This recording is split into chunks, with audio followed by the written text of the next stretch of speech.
Love and peace to you. This is a verbal discourse on our Welt Ethos. My name is Peter Johansson Osisi, and I work with Arsona Ashram. And this is an introduction to teachings from Taoism regarding the sixth principle numero seis of our Welt Ethos, referred to as Makha. So, within Taoism, there is the description of, and within the Tao Te Ching, there's the description of the primordial nature of the Tao, and how all phenomena throughout the universe, all beings, all life, are derived from the Tao. Much of the principles regarding our coexistence and harmony with nature are based within these narratives and descriptions of creation and our source. Our source materially, physically, and tangibly, literally, as well as figuratively, esoterically, spiritually, intangibly, conceptually, abstractly. The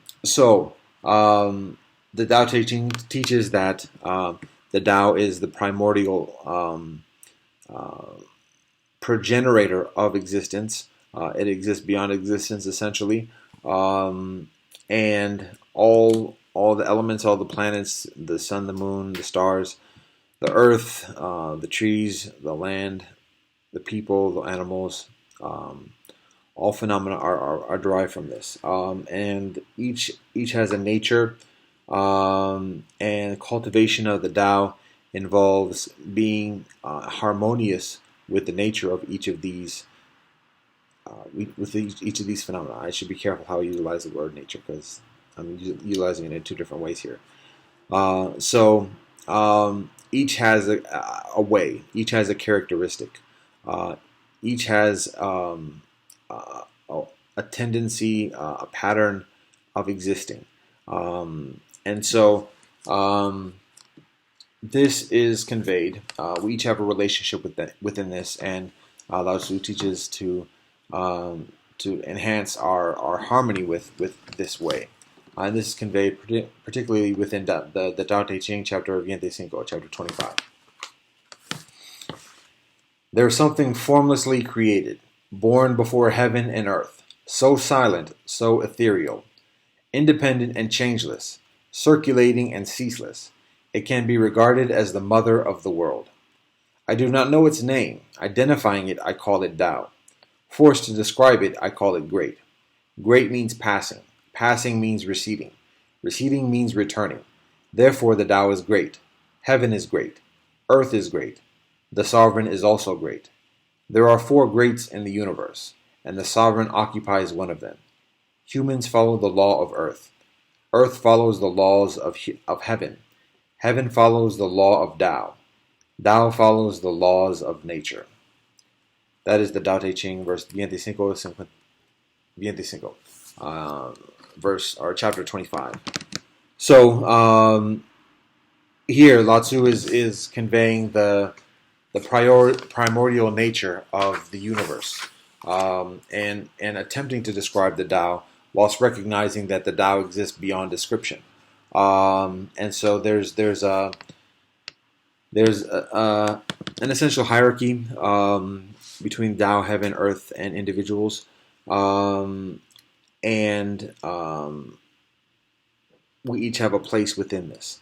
And so Lao Tzu continues on to describe some of the characteristics of the Tao, and how even whilst we may strive for power and influence within our lives, particularly to sustain ourselves and to gain influence to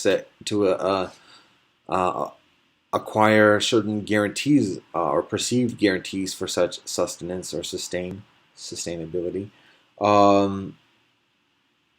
Amidst that striving for power, Lao Tzu provides the paradoxical teaching that the Tao can be considered great, but it actually is also rather subtle, and can be perceived as even passive. Lao Tzu utilizes utilizes water as an example of this. How water seeks the lowest places, and accommodates other objects, but it is enduring, and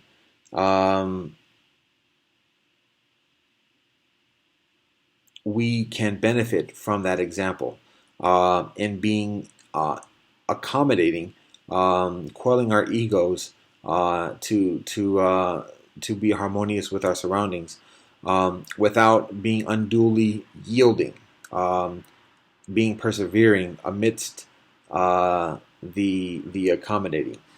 So this is shared within the Tao Te Ching, chapter 34, chapter 34. The great Tao is like a flood. It can flow to the left or to the right. The myriad things depend on it for life, but it never stops. It achieves its work, but does not take credit. It clothes and feeds myriad things, but does not rule over them. Ever desiring nothing, it can be named insignificant. Myriad things return to it, but it does not rule over them. It can be named great.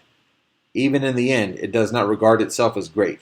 That is how it can achieve greatness. That is the Tao Te Ching, chapter 34, chapter 34. So, again,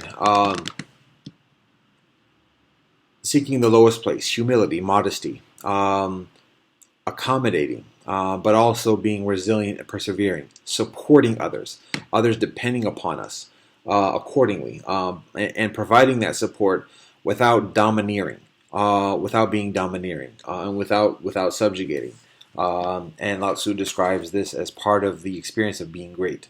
And then Lao Tzu goes on also further to describe the benefits of flexibility. Again, adjusting to the conditions that surround us. Lao Tzu describes how rigidity results in being broken, and flexibility provides for for perseverance and endurance, withstanding the storm, and continuing. And so this is shared within the Tao Te Ching, 76.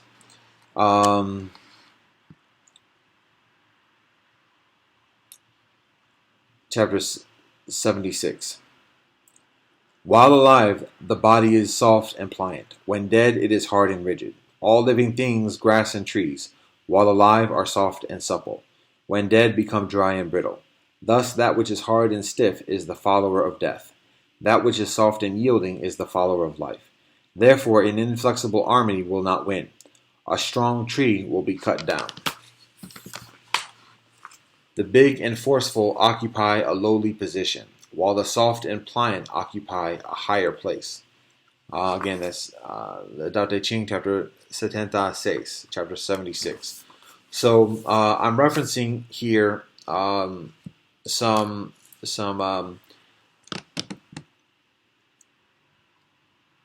nature allegories, some parables drawn from nature. But this can be considered very much a direct teaching for cultivating harmony with nature, and in honoring these characteristics.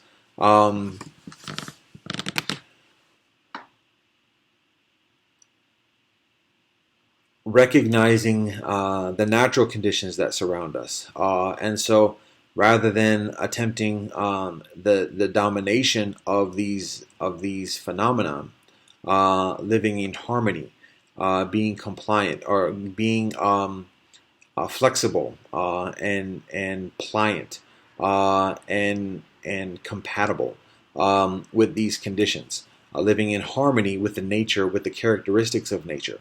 And through that, persevering, enduring. So that is how, with that humility and with that dedication towards harmony with others and with the natural universe, with Mother Earth, that is Makha. So those are some teachings from Taoism regarding the sixth principle, principle numero seis of our Welt Ethos, the principle of Makha. Are you happy?